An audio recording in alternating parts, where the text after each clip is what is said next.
താങ്കൾക്കെതിരെ ഇപ്പോൾ ഒരു notice cantonment police അയച്ചു എന്ന് പറയുന്നു. ഈ 48 മണിക്കൂറിനകം സ്റ്റേഷനിൽ ഹാജരായി വിവരങ്ങളൊക്കെ ബോധ്യപ്പെടുത്തില്ലെങ്കിൽ സിവിലായും ക്രിമിനലായും നടപടി എടുത്തു കളയും എന്ന രീതിയിലുള്ള പോലീസിന്റെ ശാസനയാണെന്ന് തോന്നുന്നു.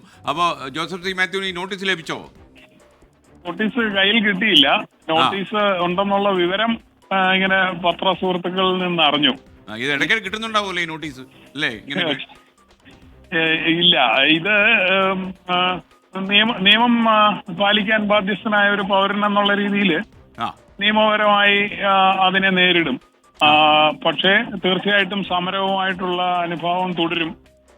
താങ്കൾ ചെയ്തു എന്ന് പറയുന്ന കുറ്റം എന്താണ് അവരുടെ ദൃഷ്ടിയിൽ? എനിക്കറിയില്ല. അവിടെ ഞാൻ മനസ്സിലാക്കിയത് ആശാ വർക്കർമാരുടെ സമരസ്ഥലത്ത് പോയി അന്നത്തെ മഹാസംഗമം ഉദ്ഘാടനം ചെയ്തത് ഞാനാണ്.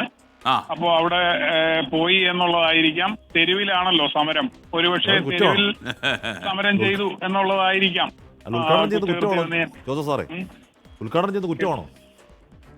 അല്ല, അതായത് തെരുവ് കയ്യേറി സമരം ചെയ്യരുത് എന്നുള്ള കോടതിയുടെ ഒരു നിർദ്ദേശം മറയാക്കി ആയിരിക്കാം ഇത് ചെയ്യുന്നത്.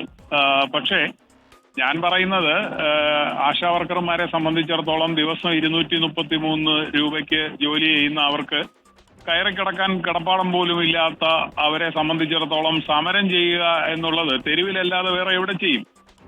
സർക്കാരിന്റെ ശ്രദ്ധ പിടിച്ചു പറ്റാൻ അവർക്ക് അതേ മാർഗമുള്ളൂ. അപ്പോൾ ആ സ്ഥിതിക്ക് അവരുടെ സമരം വളരെ ന്യായമാണ് എന്നാണ് ഞാൻ വിചാരിക്കുന്നത്. നമുക്കെതിരെയുള്ള നിയമ നടപടി നമുക്ക് നേരിടാൻ കഴിയും. Okay, thank you. എന്തായാലും ഹാജരായിട്ട് നമ്മളൊന്ന് പറയണം അവിടെ എന്താ സംഭവിച്ചെന്നുള്ളത്.